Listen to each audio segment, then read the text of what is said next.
Hi hello viewers, నేను మీ MSR. ఈరోజు ప్రధాన పత్రికల్లోని ప్రధాన అంశాలు మీకోసం.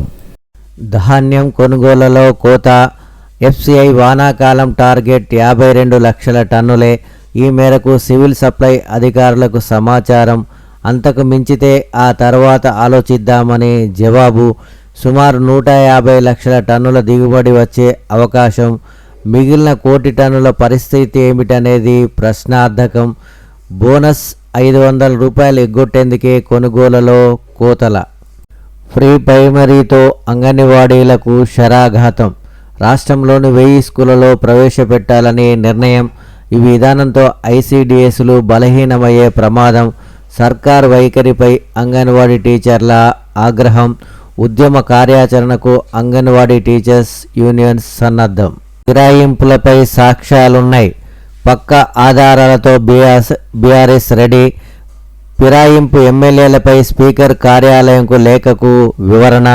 హార్డ్వేర్ సాఫ్ట్వేర్ కాపీలు, పత్రికల క్లిప్పింగ్లు, ఆ ఎమ్మెల్యేలు చేసిన వ్యాఖ్యలు, సీడీలు, పెన్ డ్రైవ్లో పలు వివరాలు. స్పీకర్కు అందజేసిన నివేదికకు గులాబీ దళపతి కేసీఆర్ ఆమోదం. ఇంకాస్త సమయం కావాలన్న కడియం శ్రీహరి, దానం నాగేందర్. మరోసారి లేఖ రాసేందుకు సిద్ధమైన అసెంబ్లీ కార్యదర్శి. బంద్పై ప్రతిష్టంభన. ప్రైవేటు కాలేజీల యాజమాన్యాలతో అర్ధరాత్రి వరకు ప్రభుత్వం చర్చలు. ఫీజు బకాయిలు చెల్లించకపోతే సోమవారం నుంచి కాలేజీలు బంద్ చేస్తామన్న యాజమాన్యాలు.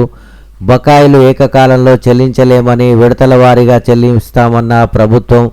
సమ్మె విరమించమని కోరాం, వారు సానుకూలంగా స్పందించారన్న బట్టి. చర్చలు ఫలవంతం కాలేదు అన్న యాజమాన్యాలు.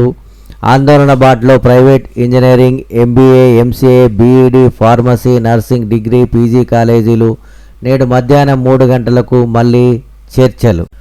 జూబ్లీ హిల్స్లో పార్టీ గెలిపే లక్ష్యం.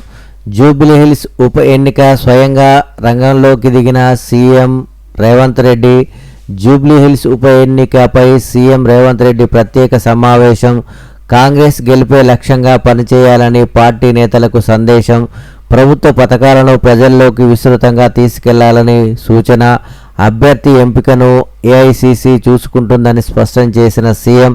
బూత్ స్థాయిలో సమన్వయంతో పనిచేయాలని నేతలకు దిశానిర్దేశం. సమావేశంలో పాల్గొన్న మంత్రులు, పీసీసీ చీఫ్, ముఖ్య నేతలు.